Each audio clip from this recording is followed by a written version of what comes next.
Cuaca dunia belakangan ini terasa semakin sulit ditebak dan kadang benar-benar membuat banyak orang bingung.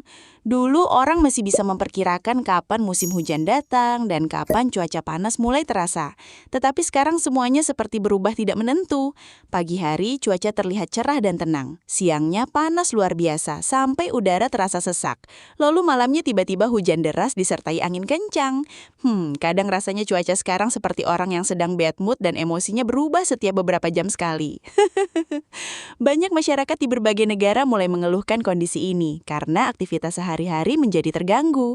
Orang yang bekerja di luar ruangan harus menghadapi panas ekstrim, sementara yang tinggal di daerah rawan banjir selalu was-was ketika awan gelap mulai muncul sedikit saja. Perubahan cuaca ekstrim ini terjadi di banyak wilayah dunia secara bersamaan. Beberapa negara mengalami suhu panas yang sangat tinggi hingga jalanan terasa seperti dipanggang. Sementara negara lain justru menghadapi hujan deras dan banjir besar. Bahkan ada daerah yang mengalami dua kondisi ekstrim sekaligus dalam waktu berdekatan. Banyak ahli iklim mengatakan bahwa fenomena ini berkaitan erat dengan perubahan iklim global yang terus memburuk akibat polusi, emisi karbon, dan kerusakan lingkungan yang sudah berlangsung selama bertahun-tahun. Menurut mereka, suhu bumi yang semakin meningkat membuat sistem cuaca menjadi tidak stabil. Kalau dipikir-pikir, bumi sekarang mungkin sedang kelelahan menghadapi ulah manusia yang terus merusak lingkungan tanpa henti. Banyak dampak cuaca ekstrim sebenarnya sudah mulai terasa dalam kehidupan sehari-hari masyarakat biasa. Harga bahan makanan mulai naik karena hasil panen terganggu akibat cuaca yang tidak menentu. Petani kesulitan menentukan waktu tanam karena musim hujan dan musim kemarau sering berubah mendadak. Nelayan juga mulai khawatir melaut karena kondisi ombak dan angin semakin sulit diprediksi. Bahkan banyak orang sekarang lebih sering membuka aplikasi cuaca dibanding membuka media sosial karena takut tiba-tiba kehujanan di jalan. Lucunya, kadang aplikasi cuaca pun ikut bingung. Baru saja tertulis cerah sepanjang hari. 5 menit kemudian hujan turun deras seperti adegan film bencana. Selain berdampak pada ekonomi dan pekerjaan, cuaca ekstrim juga mulai mempengaruhi kesehatan masyarakat. Suhu panas berlebihan dapat menyebabkan dehidrasi, kelelahan, bahkan heat stroke yang berbahaya bagi tubuh. Sementara hujan deras dan banjir meningkatkan risiko penyebaran penyakit seperti demam berdarah dan infeksi kulit. Banyak rumah sakit di beberapa negara dilaporkan mulai menerima lebih banyak pasien akibat kondisi cuaca yang ekstrim. Menurut opini saya pribadi, masalah ini sebenarnya sudah menjadi peringatan serius bagi seluruh dunia. Namun sayangnya masih banyak orang yang menganggap perubahan iklim hanyalah isu biasa dan belum merasa perlu mengubah kebiasaan sehari-hari. Jika kondisi seperti ini terus berlangsung tanpa ada perubahan besar, bukan tidak mungkin cuaca di masa depan akan menjadi semakin ekstrim dan sulit dikendalikan. Banyak ilmuwan terus mengingatkan pentingnya menjaga lingkungan, mengurangi polusi, dan mulai menggunakan energi yang lebih ramah lingkungan. Kadang manusia memang unik. Ketika udara masih sejuk, banyak pohon ditebang sembarangan. Tetapi saat cuaca mulai panas luar biasa, semua orang langsung sibuk mencari tempat teduh dan menyalakan AC. Pada akhirnya, bumi sebenarnya hanya membutuhkan sedikit perhatian dari manusia agar tetap seimbang. Karena kalau alam sudah benar-benar protes keras, dampaknya bukan hanya dirasakan satu negara saja, tetapi seluruh dunia. Gelombang panas yang terjadi di berbagai negara saat ini mulai dianggap sebagai salah satu cuaca ekstrim paling mengkhawatirkan di dunia. Suhu udara yang terus meningkat membuat banyak wilayah terasa seperti oven raksasa di siang hari. Bahkan di beberapa negara Asia, Timur Tengah, dan sebagian Eropa, suhu dilaporkan mencapai angka yang sangat tinggi hingga sulit ditoleransi tubuh manusia. Jalanan terlihat lebih sepi karena masyarakat memilih tetap berada di dalam rumah demi menghindari panas matahari yang terasa menyengat. Sekarang keluar rumah siang hari rasanya bukan lagi sekedar jalan-jalan, tetapi seperti mengikuti tantangan bertahan hidup. Banyak orang mulai mengeluh karena baru beberapa menit berada di luar ruangan saja, tubuh langsung berkeringat deras dan tenaga cepat habis. Panas ekstrim ini tidak hanya membuat masyarakat merasa tidak nyaman, tetapi juga mulai mengganggu berbagai aktivitas sehari-hari. Di beberapa negara, sekolah sempat diliburkan sementara karena suhu dianggap terlalu berbahaya bagi anak-anak. Pekerja lapangan seperti tukang bangunan, petani, hingga kurir pengiriman harus menghadapi kondisi yang jauh lebih berat dibanding biasanya. Banyak perusahaan bahkan mulai mengubah jam kerja agar pekerja tidak terlalu lama berada di bawah sinar matahari. Menurut saya pribadi, ini menunjukkan bahwa cuaca panas sekarang bukan lagi masalah kecil atau sekedar cuaca lagi terik, melainkan sudah menjadi persoalan serius yang memengaruhi kehidupan masyarakat secara langsung. Selain itu, penggunaan listrik juga meningkat drastis akibat banyak orang menyalakan pendingin ruangan hampir sepanjang hari. AC, kipas angin, dan pendingin udara menjadi penyelamat hidup bagi banyak masyarakat di kota-kota besar. Lucunya sekarang orang tidak lagi bertanya, lagi di mana? Tetapi lebih sering bertanya, tempatmu ada AC-nya tidak? Namun, peningkatan penggunaan listrik ini justru bisa menambah masalah baru, karena konsumsi energi menjadi semakin tinggi.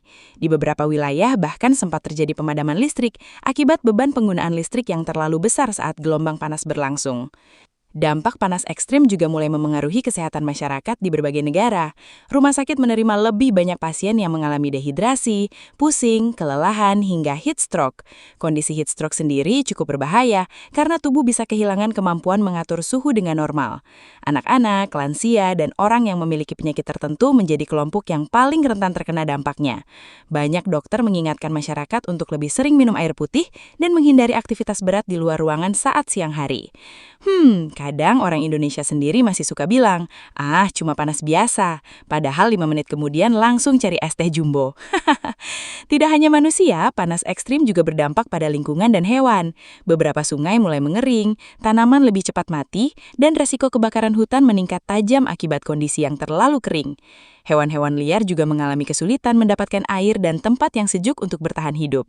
Di beberapa negara, kebun dan lahan pertanian mengalami gagal panen karena cuaca terlalu panas dan curah hujan berkurang. Hal ini tentu dapat memengaruhi pasokan makanan dan membuat harga bahan pokok menjadi lebih mahal di masa depan. Para ilmuwan sebenarnya sudah lama memperingatkan bahwa suhu bumi akan terus meningkat jika polusi dan emisi karbon tidak dikurangi. Penggunaan kendaraan bermotor berlebihan, pembakaran hutan, dan aktivitas industri disebut menjadi penyebab utama meningkatnya suhu global. Namun sayangnya, kesadaran menjaga lingkungan masih belum merata di berbagai negara. Menurut opini saya pribadi, manusia terkadang baru benar-benar sadar ketika dampaknya sudah mulai mengganggu kenyamanan hidup mereka sendiri.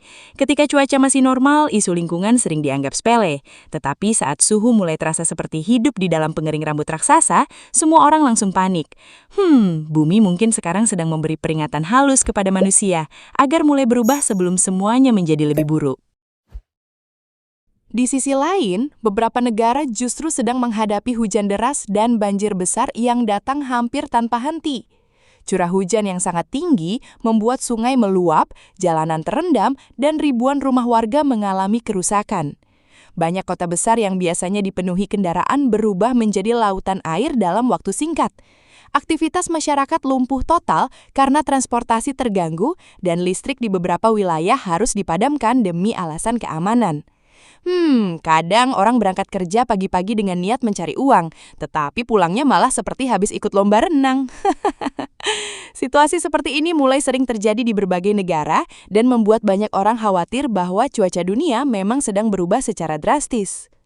Banjir besar tidak hanya menyebabkan kerugian materi, tetapi juga mempengaruhi kehidupan masyarakat secara emosional dan sosial. Banyak keluarga harus meninggalkan rumah mereka sementara waktu karena air terus naik dan kondisi dianggap tidak aman. Barang-barang penting seperti perabot rumah, kendaraan, hingga dokumen berharga ikut rusak terkena air. Di beberapa daerah, warga terpaksa mengungsi ke tempat penampungan darurat sambil menunggu banjir surut. Menurut opini saya pribadi, momen seperti ini sering menjadi pengingat bahwa manusia sebenarnya sangat kecil dibanding kekuatan alam. Sebagus apapun bangunan dan teknologi yang dimiliki, ketika banjir besar datang, semuanya bisa lumpuh dalam hitungan jam. Fenomena hujan ekstrim juga membuat sistem drainase di banyak kota tidak mampu menampung volume air yang terlalu besar. Akibatnya, genangan air muncul di mana-mana dan menyebabkan kemacetan panjang. Banyak video viral di media sosial memperlihatkan kendaraan mogok di tengah banjir atau orang-orang yang tetap nekat menerobos air tinggi demi sampai ke tujuan. Kadang netizen memang kreatif. Di tengah banjir besar pun masih ada yang sempat bikin konten joget atau bercanda di atas perahu karet. Tetapi di balik hiburan itu, sebenarnya ada masalah serius mengenai kesiapan kota-kota besar menghadapi perubahan cuaca ekstrim yang semakin sering terjadi. Selain merendam rumah dan jalanan, banjir juga meningkatkan risiko munculnya berbagai penyakit. Air kotor yang bercampur sampah dapat menjadi tempat berkembangnya bakteri dan nyamuk penyebab penyakit. Setelah banjir surut, masyarakat biasanya masih harus menghadapi masalah lain, seperti bau tidak sedap, lumpur tebal, hingga kesulitan mendapatkan air bersih. Banyak tenaga medis dan relawan harus bekerja ekstra membantu warga terdampak agar kondisi tidak semakin parah. Menurut saya pribadi, dampak setelah banjir kadang justru lebih melelahkan dibanding saat banjir itu sendiri, karena proses pemulihan membutuhkan waktu yang tidak sebentar. Para ahli lingkungan mengatakan bahwa perubahan iklim membuat hujan menjadi lebih sulit diprediksi dan cenderung lebih ekstrim dibanding sebelumnya. Selain faktor alam, kerusakan lingkungan seperti penebangan hutan dan buruknya pengelolaan sampah juga memperparah kondisi banjir di banyak wilayah. Sungai yang dipenuhi sampah membuat aliran air tersumbat, sehingga air lebih mudah meluap ketika hujan deras turun. Manusia kadang memang suka lupa, sampah dibuang sembarangan saat cuaca cerah. Tetapi ketika banjir datang, semua orang sibuk menyalahkan cuaca. Padahal menjaga lingkungan sebenarnya bisa dimulai dari hal-hal kecil yang sering dianggap sepele. Melihat kondisi sekarang, banyak negara mulai berusaha memperbaiki sistem penanganan bencana dan memperkuat infrastruktur agar lebih tahan menghadapi cuaca ekstrim. Pemerintah mulai membangun tanggul, memperluas saluran air, hingga meningkatkan sistem peringatan dini untuk masyarakat. Namun, para ahli menilai langkah itu saja belum cukup jika kesadaran menjaga lingkungan masih rendah. Menurut opini saya pribadi, perubahan iklim bukan lagi masalah masa depan, tetapi sudah menjadi kenyataan yang sedang dirasakan banyak orang hari ini. Dunia saat ini seperti sedang memberi sinyal bahwa manusia harus mulai hidup lebih peduli terhadap alam sebelum cuaca ekstrem menjadi sesuatu yang dianggap normal setiap tahun. Kebakaran hutan kini menjadi salah satu dampak paling menakutkan dari cuaca ekstrim yang sedang terjadi di berbagai belahan dunia. Suhu udara yang semakin panas ditambah kondisi hutan yang sangat kering membuat api lebih mudah muncul dan menyebar dengan cepat. Di beberapa negara, kebakaran bahkan terjadi selama berminggu-minggu hingga sulit dikendalikan meski ribuan petugas sudah diterjunkan. Asap tebal memenuhi langit, jarak pandang menurun drastis, dan kualitas udara menjadi sangat berbahaya bagi kesehatan manusia. Kadang matahari saja sudah cukup bikin gerah, sekarang ditambah asap tebal seperti dunia sedang memakai filter kabut permanen. Banyak warga akhirnya diminta tetap berada di dalam rumah karena udara di luar terlalu berisiko untuk dihirup. Kebakaran hutan bukan hanya membakar pepohonan, tetapi juga menghancurkan habitat hewan dan ekosistem alami yang sudah terbentuk selama puluhan, bahkan ratusan tahun. Banyak satwa liar kehilangan tempat tinggal dan kesulitan mencari makanan akibat hutan yang berubah menjadi lautan api. Beberapa hewan bahkan ditemukan dalam kondisi lemah karena tidak mampu menyelamatkan diri dari panas dan asap. Menurut opini saya pribadi, bagian paling menyedihkan dari kebakaran hutan adalah ketika alam yang seharusnya menjadi tempat hidup makhluk-makhluk itu justru berubah menjadi ancaman bagi mereka sendiri. Manusia mungkin masih bisa mengungsi atau memakai masker, tetapi hewan-hewan liar tidak punya banyak pilihan untuk bertahan hidup. Asap dari kebakaran hutan juga sangat luas karena bisa menyebar hingga ke kota-kota besar, bahkan menembus perbatasan negara lain. Banyak masyarakat mulai mengalami gangguan pernafasan, batuk, iritasi mata, dan sesak nafas akibat kualitas udara yang memburuk. Rumah sakit di beberapa wilayah dilaporkan menerima peningkatan pasien dengan masalah pernafasan, terutama anak-anak dan lansia yang lebih rentan terhadap polusi udara. Sekarang udara segar rasanya sudah seperti barang mewah. Dulu orang pergi ke pegunungan untuk mencari udara bersih. Sekarang kadang di pegunungan pun masih ada asap kebakaran yang terbawa angin. Selain berdampak pada kesehatan, kebakaran hutan juga menyebabkan kerugian ekonomi yang sangat besar. Lahan pertanian rusak, aktivitas wisata menurun, dan transportasi udara sering terganggu akibat asap tebal yang mengurangi jarak pandang pesawat. Banyak negara harus mengeluarkan biaya besar untuk memadamkan api dan membantu masyarakat terdampak. Para petugas pemadam kebakaran bahkan harus bekerja siang malam dalam kondisi berbahaya demi mencegah api semakin meluas. Menurut saya pribadi, profesi pemadam kebakaran saat menghadapi kebakaran hutan benar-benar luar biasa karena mereka harus melawan api besar, suhu panas, dan asap tebal sekaligus. Banyak ilmuwan mengatakan bahwa perubahan iklim membuat musim panas menjadi lebih panjang dan kering, sehingga risiko kebakaran meningkat tajam setiap tahun. Namun faktor manusia juga sering menjadi penyebab utama munculnya api, seperti pembakaran lahan secara sembarangan atau puntung rokok yang dibuang tanpa dipikirkan dampaknya. Kadang manusia memang aneh. Sudah tahu cuaca panas ekstrim, tetapi masih ada saja yang ceroboh terhadap api kecil yang akhirnya berubah menjadi bencana besar. Hal-hal sederhana yang dianggap sepele ternyata bisa memicu kerusakan lingkungan dalam skala sangat luas.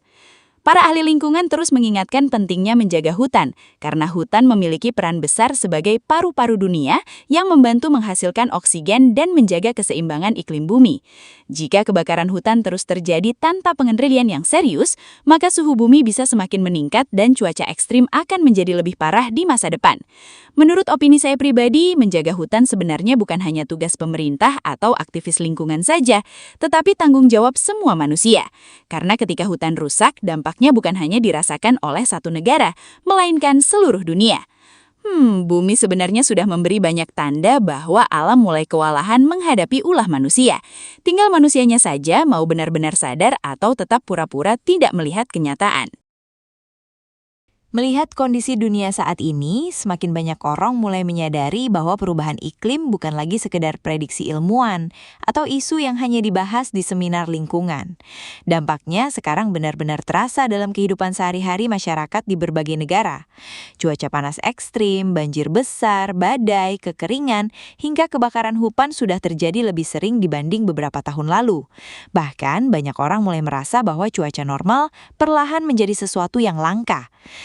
Dulu orang mengeluh kalau hujan turun terus. Sekarang ketika cuaca terasa normal selama beberapa hari saja malah terasa seperti bonus kehidupan. Perubahan iklim kini sudah menjadi kenyataan yang sulit diabaikan oleh siapapun.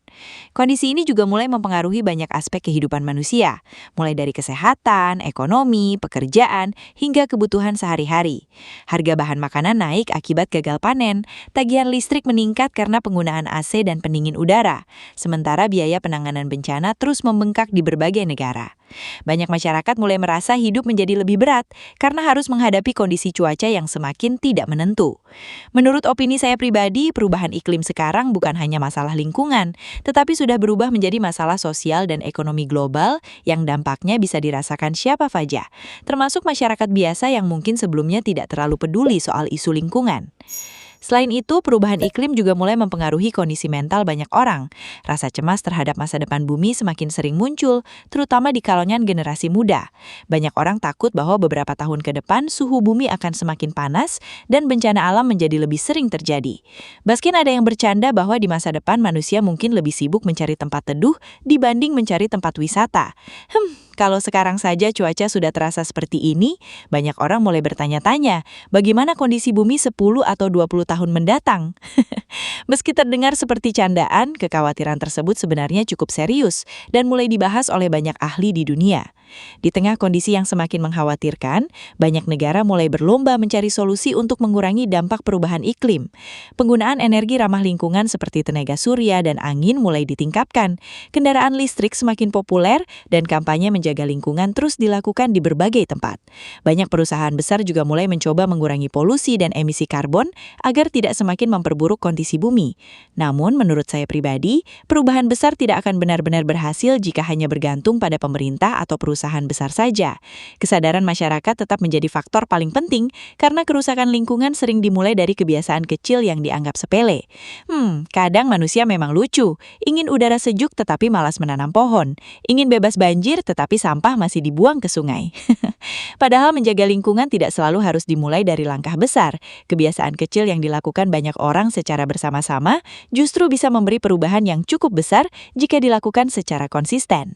Para ilmuwan terus mengingatkan bahwa waktu untuk memperbaiki kondisi bumi tidaklah tanpa batas.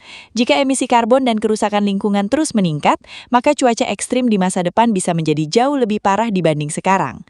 Beberapa wilayah mungkin akan mengalami kekeringan berkepanjangan, sementara daerah lain menghadapi banjir yang lebih sering dan lebih besar. Menurut opini saya pribadi, bumi sebenarnya sudah memberi banyak peringatan kepada manusia melalui berbagai bencana dan perubahan cuaca yang terjadi saat ini. Tinggal bagaimana manusia mau merespon peringatan tersebut. Pada akhirnya, menjaga bumi bukan hanya soal menyelamatkan alam, tetapi juga menyelamatkan masa depan manusia sendiri. Karena sekuat apapun teknologi berkembang, manusia tetap membutuhkan udara bersih, air yang layak, dan lingkungan yang stabil untuk hidup. Teknologi mungkin bisa membuat mobil terbang atau AI super canggih, tetapi sampai sekarang manusia tetap belum bisa membuat planet cadangan untuk ditinggali. Oleh karena itu, kesadaran menjaga lingkungan seharusnya tidak lagi dianggap sebagai tren sesaat, melainkan kebutuhan penting agar generasi mendatang masih bisa menikmati bumi yang nyaman untuk dihuni.